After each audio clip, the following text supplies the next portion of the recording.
بسم اللہ الرحمن الرحیم، الحمدللہ، الصلاۃ والسلام علیکہ۔ آج کا بیان ایک ایسے نبی کے بارے میں ہے جن کا ذکر قرآن میں بھی آیا، جنہیں اللہ نے بلند مقام عطا فرمایا، جنہیں پہلی قوموں کا معلم، حکمت کا پہلا دروازہ اور آسمان تک اٹھایا جانے والا عظیم نبی بنایا گیا۔ حضرت ادریس علیہ السلام صبر، شکر، حکمت، علم، برداشت اور اللہ کی رضا کے سفیر۔ یہ قصہ صرف ایک قصہ نہیں بلکہ ایمان، تقوی، قرب الہی اور آخرت کی حقیقت کا دروازہ ہے۔ حضرت ادریس علیہ السلام حضرت آدم علیہ السلام کے بعد تیسرے نبی تھے، یعنی کہ حضرت آدم علیہ السلام پہلے، حضرت شیس علیہ السلام دوسرے اور حضرت ادریس علیہ السلام تیسرے۔ آپ کی پیدائش ایک ایسے دور میں ہوئی جب دنیا میں برائی پھیل رہی تھی، لیکن حضرت ادریس علیہ السلام نے بچپن سے ہی نورانی طبیعت، عبادت، خاموشی، تقوی کو اپنا لیا۔ اللہ نے آپ کو نبوت، حکمت، عقل، دانائی اور گہری بصیرت عطا فرمائی۔ حضرت ادریس علیہ السلام آپ وہ نبی تھے جن کے بارے میں مفسرین لکھتے ہیں سب سے پہلے قلم سے لکھنے والے انسان حضرت ادریس تھے۔ سب سے پہلے سلائی کا فن آپ نے ایجاد کیا، لوگوں کو کپڑے سینا آپ نے سکھایا، ستاروں، موسموں، علم حساب، فلکیات، سب کی بنیاد حضرت ادریس نے رکھی۔ آپ فرماتے تھے، علم عبادت کی روشنی ہے اور جہالت دل کا اندھیرا۔ پیارے بھائیوں، پیاری بہنوں، حضرت ادریس نے اپنی قوم کو توحید کی دعوت دی، لیکن لوگ شرک میں ڈوبے ہوئے تھے۔ آپ نے بار بار فرمایا، اے لوگو، اللہ کے سوا کوئی معبود نہیں، اسی نے پیدا کیا، اسی نے رزق دیا۔ قوم نہ ٹلی، مذاق اڑاتی رہی، مخالفت کرتی رہی۔ آپ نے صبر کے سمندر کو لبریز رکھا، راتوں کو عبادت، دن میں تبلیغ۔ جو تھوڑے مومن بچے تھے انہوں نے ساتھ لے کر دور ہجرت بھی کی۔ پیارے بھائیوں، پیاری بہنوں، فرشتوں سے ملاقات اور حضرت ادریس کی بلند منزلت، یہ حصہ سب سے زیادہ ایمان افروز ہے۔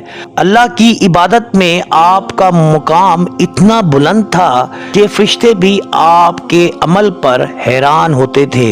ایک فرشتہ زمین پر آیا اور آپ کے پاس بیٹھا۔ حضرت ادریس علیہ السلام نے فرمایا، میں چاہتا ہوں میرا عمل اور بڑھ جائے تاکہ میرا رب مجھ سے خوش ہو جائے۔ فرشتہ آپ کو آسمانوں کی سیر کے لیے لے گیا۔ پھر وہ عظیم لمحہ جب آپ چوتھے آسمان تک پہنچے، فرشتوں نے کہا، یہ وہ نبی ہیں جنہیں اللہ نے بلند مقام عطا کیا۔ قرآن بھی یہی لکھتا ہے، ہم نے اسے بلند مقام عطا فرمایا۔ پیارے بھائیوں، پیاری بہنوں، حضرت ادریس کا آسمانوں کی طرف اٹھایا جانا، زندگی یا وفات، بڑی ایمان افروز تفصیل۔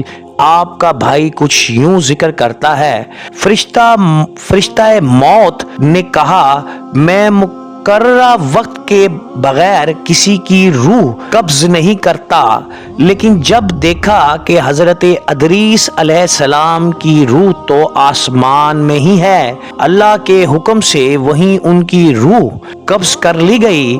مفسرین کے اقوال میں کچھ یوں ہے، بعض کہتے ہیں کہ آپ زندہ حالت میں اٹھائے گئے، بعض کہتے ہیں وہاں روح قبض ہوئی لیکن مقام وہی رہا، بعض کہتے ہیں سب کا اتفاق یہ ہے کہ اللہ نے حضرت ادریس کو عزت اور خاص قرب دیا، اور جو کسی کو نہ مل سکا۔ پیارے دوستو، حضرت ادریس کی تعلیمات آج کے دور کے لیے روشنی، نماز میں استقامت، رزق کی حلال کمائی، صبر میں مضبوطی، علم سیکھنے اور سکھانے کی ہمت، نفس کو قابو میں رکھنے کا دس، ظالم کے خلاف کھڑے ہونے کی ہمت، آخرت کو یاد رکھنے کا پیغام۔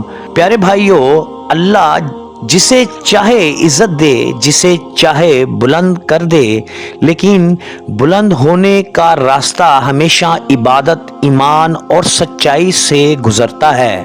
گناہوں کی بخشش، رزق میں برکت، ایمان میں اضافہ، غموں کا علاج، بیماریوں سے شفا، دلوں میں نور۔ پیارے بھائیوں، پیاری بہنوں، چلتے چلتے آخر میں یہ دعا کرتے ہیں، الحمدللہ یہ نورانی اور رحمتوں سے بھری ہوئی محفل اپنے اختتام کو پہنچی۔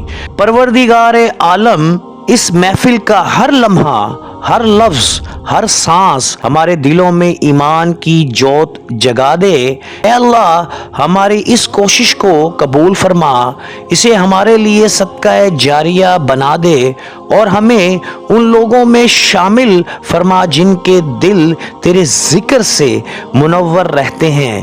یا رب العالمین، ہمارے گھروں میں رحمت، دلوں میں سکون اور زندگیوں میں برکت عطا فرما، ہمیں بے حساب رزق عطا فرما، مصیبتوں کو دور فرما اور اپنی محبت سے نواز دے۔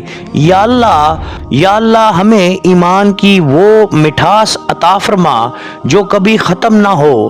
یا رب، ہمارے والدین، اہل خانہ، سننے والے اور پوری امت مسلمہ پر اپنی رحمتوں کے دروازے کھول دے۔ اے نور کے مالک، ہمارے سپنوں میں اپنی معرفت کی روشنی قائم رکھ اور ہمیں سیدھے راستے پر ثابت قدم رکھ۔ اے اللہ، ہماری اس محفل میں جو بھی خیر ہے اسے ہمارے نامہ اعمال میں لکھ دے اور جو غلط ہوئی اسے اپنے فضل سے معاف فرما۔